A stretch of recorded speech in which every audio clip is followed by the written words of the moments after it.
We've got yet another example showing how some public school teachers are pushing far-left talking points in the classroom and daring to call it history.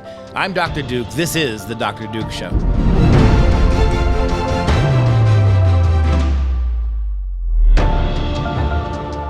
Hello, everyone, and welcome to The Dr. Duke Show. We are the only program that keeps you educated on the craziness impacting K-12 classrooms and college campuses around the world. Before we start, I want to take just a moment to invite any of you business owners out there that would like to support our program through advertising. To email us, just contact us. The Dr. Duke Show reaches tens of thousands of like-minded people every day and could be a great partner to help promote your business. Simply email media@fpeusa.org. That's media@fpeusa.org to get the conversation started. All right, Katie is kicking things off with her weekly look at the health of our republic. As Phil Collins once said, it's just another day in paradise, which means it's another day to blame Donald Trump for all of your woes. Because as we know, according to the left, Trump has not done one good thing for this country. Not one. But Gavin Newsom has, so that's why he was supposed to remain governor of California. I mean, we can't have that white supremacist Larry Elder become governor. And Joe agrees. The leading Republican running for governor is the closest thing to a Trump clone that I've ever seen in your state. No, I really mean it. And he's leading the other team. He's the clone of Donald Trump. Can you imagine him being governor of this state? You can't let that happen. Every time he does this, it gets creepier.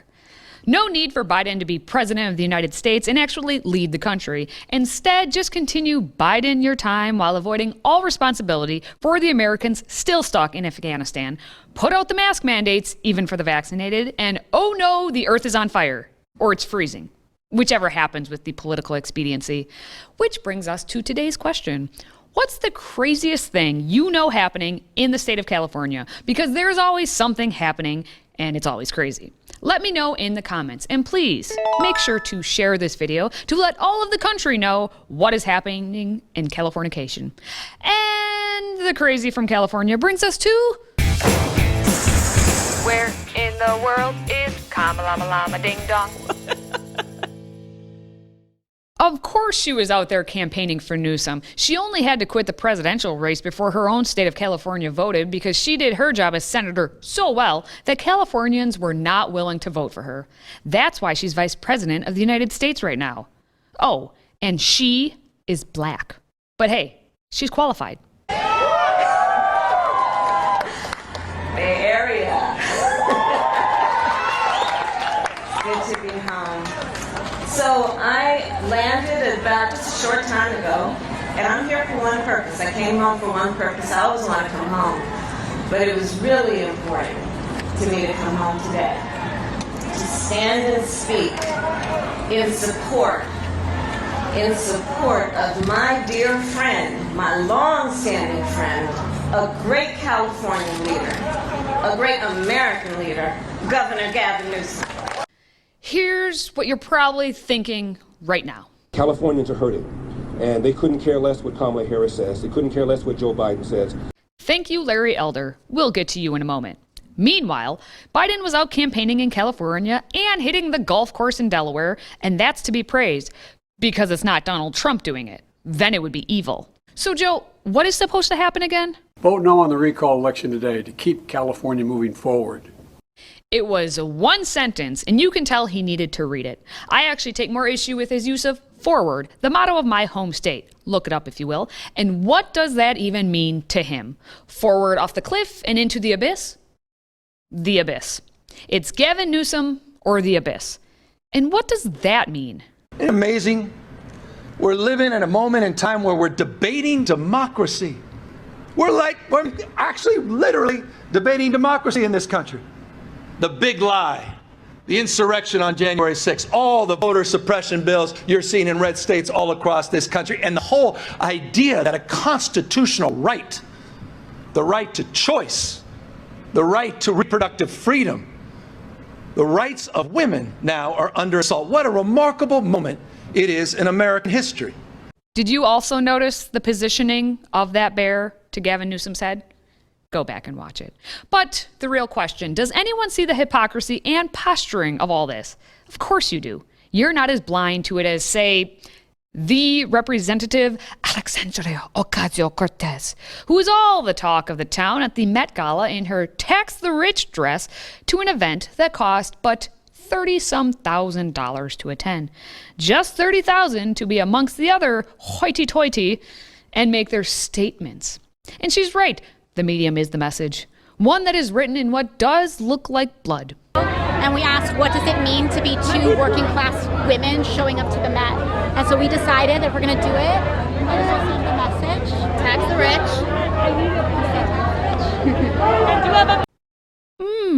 And so the motto holds. Rules for thee, but not for me. I would have gladly painted that on one of the dresses to help class up the joint, and it would go along nicely with some sleaze and wine Gavin Newsom style. Fox 11 in Los Angeles obtained these photos of the governor and his wife at a party in what the restaurant calls an outdoor section. It has walls on 3 sides, and the 4th side is open. Nobody's faces were covered. In California, you were not and continue to not be allowed to enjoy anything or keep your small business open. Only Gavin Newsom and his cronies get such luxuries. And they'll let you know how altruistic they are, which circles back to AOC at the Met Gala. Just so you know, she had an all BIPOC, women, LGBT plus team for makeup, hair, and dress. So no rich white guys like Gavin Newsom. But he's cool, too, because he's all about what AOC and all the other attendees at the Met Gala want. Okie dokie. Moving on to Larry Elder, who is the white supremacist. Don't believe me? The Los Angeles Times said it, which means he most definitely is a white supremacist, and you've been warned. Yes, over and over, the LA Times came in like a wrecking ball and all but showing themselves kissing the back end of Gavin Newsom. Several times over, they proved why their publication isn't worth the paper it's printed on. A column by Frank Shyong that was titled Larry Elder and the Danger of the Model Minority claims that Larry Elder has made a career of saying the things white people love to hear about black people, and that his beliefs about race just happen to comfort the most racist, far-right wings of the Republican Party. He does not believe systemic racism exists, says that Black Lives Matter caused rising crime rates, and that all people of color in America need to combat racism is a pair of bootstraps by which to pull themselves up. Oh, it's the bootstraps again. You know, this idea and this metaphor of a bootstrap started off as a joke because it's a physical impossibility to lift yourself up by a bootstrap. By your shoelaces. It's physically impossible. The whole thing is a joke.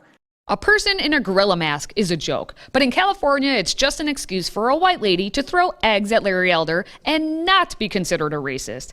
The media will cover for you because they find it to be excellent. Insert the LA Times, again, where you may have read the headline, LAPD is investigating altercation involving Larry Elder at Venice homeless encampment. Wow, you think to yourself, that could be serious. And then you look at this photo. Now, what conclusion do you draw?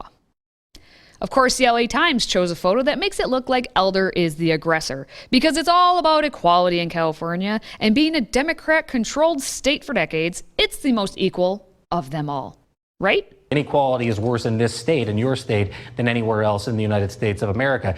Do you blame people for wanting a change in leadership? Well, I just got here 2.5 years ago. But Democrats have been in power here for over 10 years. Yeah, and for over 2 decades, we've led the nation in terms of some of those challenges. Whoa, hey now. He's been there for 2.5 years. Don't blame him. Just keep him there to do the same line of BS that's been happening for decades. And they did. Newsom will remain governor of California. And this is how Newsom responded on his retention of his job. No is not the only thing that was expressed tonight. I want to focus on what we said yes to as a state. We said yes to science. We said yes to vaccines. We said yes to ending this pandemic. We said yes to people's right to vote without fear of fake fraud or voter suppression. We said yes to women's fundamental constitutional right to decide for herself what she does with her body, her fate and future. Yes. I like how Andrew Klavan put it. The Democrats' argument in California is the black guy is a white guy, and the conservative talk show host said conservative talk show things. Therefore, you should continue to live with the high crime, homeless encampments, blackouts, and lousy schools our policies create. Accurate.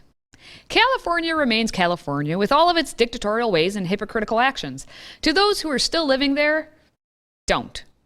Until next time, stay healthy, America.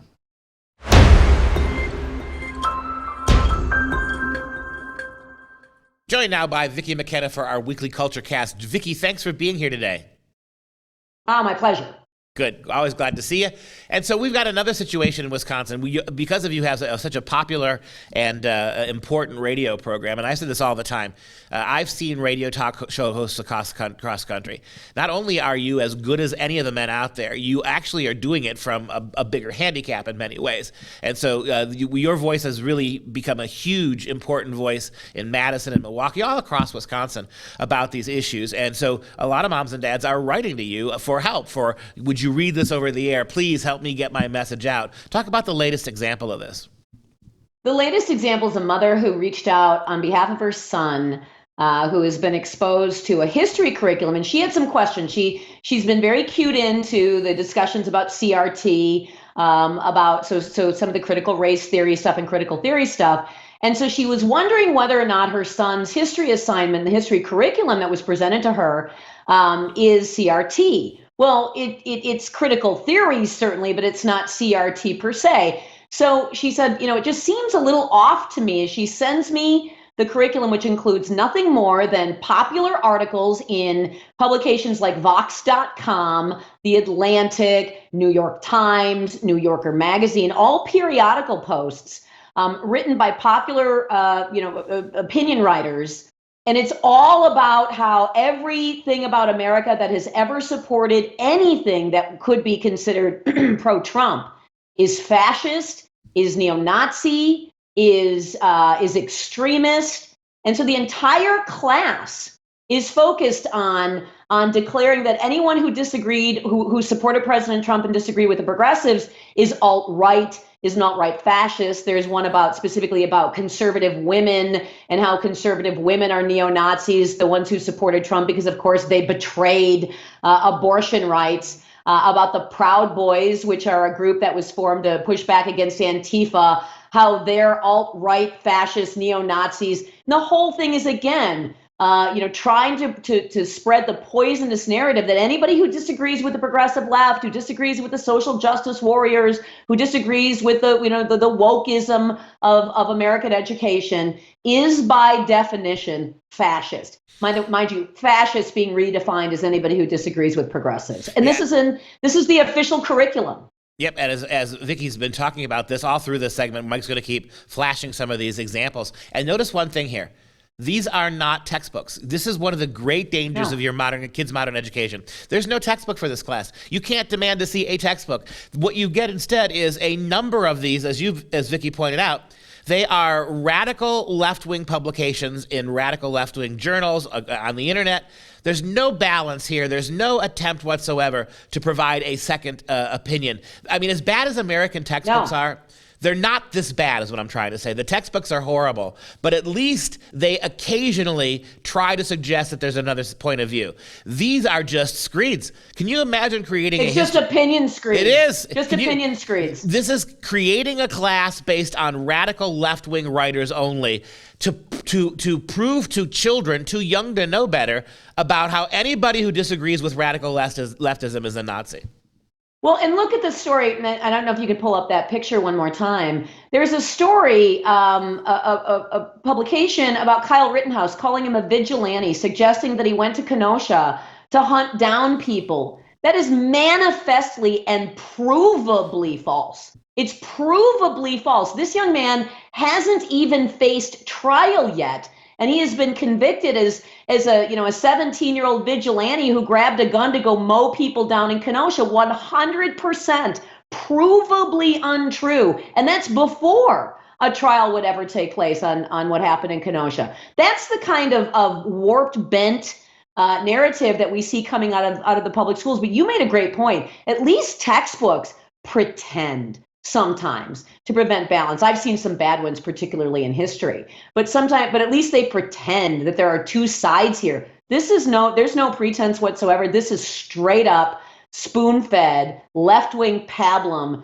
to make sure the narrative sticks. And if the mother had not been suspicious and not asked directly to look at what they were reading, this never would have come out. This is pretty staggering. Yeah. The like you mentioned, pretty much every aspect of conservatism, of republicanism, of being Christian, of being male, and of being white female now makes you a Nazi. After the break, let's talk a little bit more about what this means long term for American values as we turn these kids back out into the streets.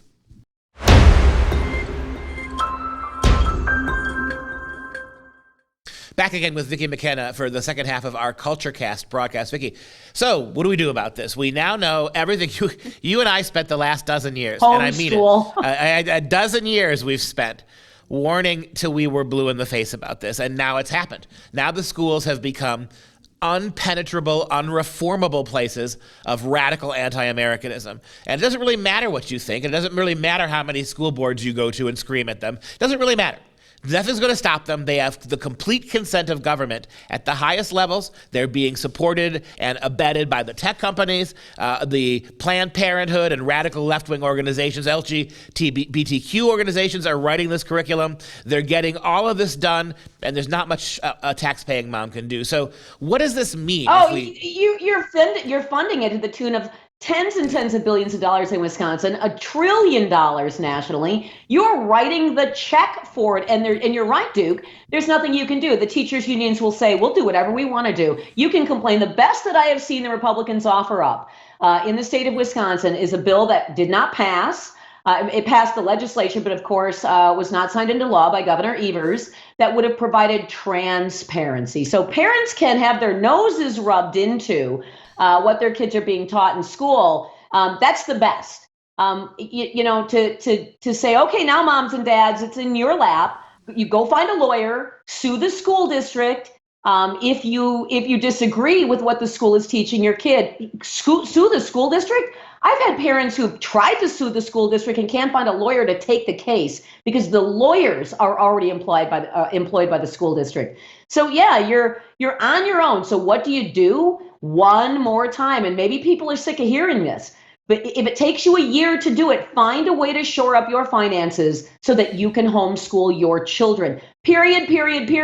Failing that, find the resources so that you can put your child in a private school, a decent private school that doesn't have a social justice curriculum. And the thing that I think legislatively we should work on is to mandate that all parents are able to take their dollars with them when they transfer their kid to a new school or homeschool their kids. But failing that's not that radical. And that seems like a mountain to climb right now. Yeah, we need a system not where it's charter or vouchers, where that money is abetted by state money, at which point the state gets to tell you what to do. This is before you take one tax dollar away in real estate or property taxes. That education money belongs to parents.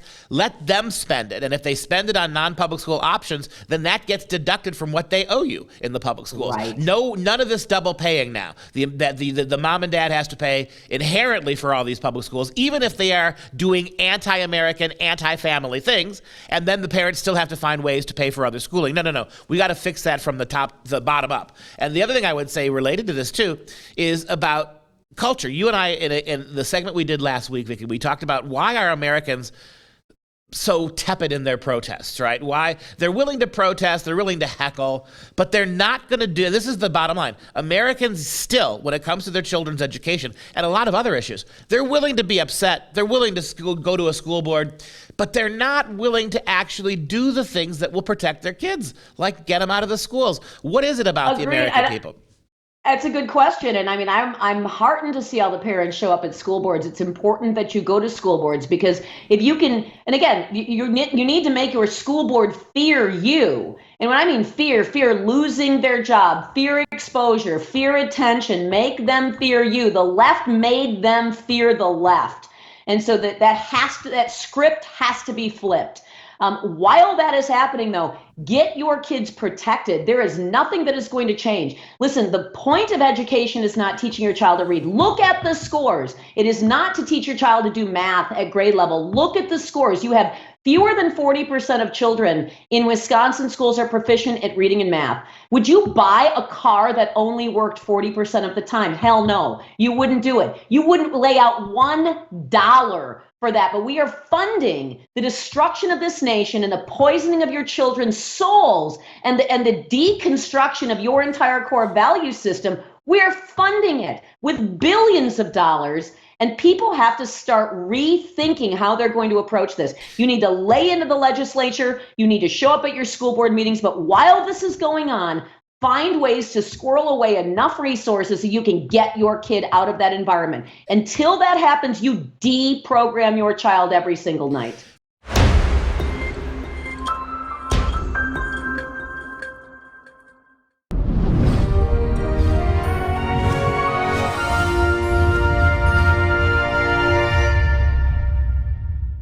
It's time for some real education. This is the week of Johannes Vermeer, simply known as Vermeer, the great Dutch Baroque painter, one of the great masters of all time. I think we've had a fun discussion this week just looking at his paintings, which are so revealing of human nature and yet so closely kept quiet in these little two rooms in his modest middle-class home where he painted the different women over and over again. And today's final installment of Vermeer Week is the art of painting. The art of painting. Take a look at this picture. Again, you're in a very similar place, right? You're in a very familiar middle-class home. And what's really interesting about this is one of my favorite paintings. I love everything he does, but this is unique. It's the art of painting, as I mentioned. So obviously it's a chronicle, it's a commentary on what a painter's life and job is. It's also known as the allegory of painting. It's a 17th century oil on canvas by Vermeer. It is currently owned by the Austrian Republic and is on display in Vienna. I've never been there, need to go. This illusionist painting, because it's one trompe l'oeil after another, one trick of sight. This illusionistic painting is one of Vermeer's most famous. Many art historians think that it is an allegory on the art of painting, hence the alternative title. Its composition and iconography make it the most complex Vermeer work of all. After his Christ in the House of Martha and Mary and the Procuress, it is also his largest work. The canvas depicts an artist painting a woman dressed in blue, posing as a model in his studio. The subject is standing by a window and a large map of the Low Countries hang on the wall behind. It is signed to the right of the girl, I Johannes Vermeer, but not dated. Most experts assume it was executed sometime between 1665 and 1668, but some suggest the work could have been created as early as 1670. The subject is presumed to be Fama, Pictura, or Clio, the muse of history, evidenced by her wearing a laurel wreath, holding a trumpet, possibly carrying a book by Herodotus or Thucydides, which matches the description in Cesare Ripa's 16th century book on emblems and personifications entitled Iconologia. And what I love about it is it reminds me a little bit of another of other paintings and painters who've painted themselves in work. One of them, of course, being famously is Vasquez. You see the painter there, his back to him. We're looking into this intimate room. She's looking up over at him, or is she looking over her shoulder at us? Because ultimately, the painter can paint fame, but only we, who every generation look, see, and make her famous again, count when it comes to immortalizing her. All right, just a quick reminder that the best way to access our content is to download our Freedom Project Media app. Simply search Freedom Project Media in your app store and get access to 18 new videos a week, plus all of our award-winning lectures and animations. Now we would like to take, as we usually do, a moment to show some love for our Patriot Club members. Today, we'd like to give a shout out to Phil from Kirkland, Washington. Thanks for supporting us, Phil. We really appreciate it. And that's going to do it for this show. For Freedom Project, I'm Dr. Duke. Until next time, stay educated, my friends.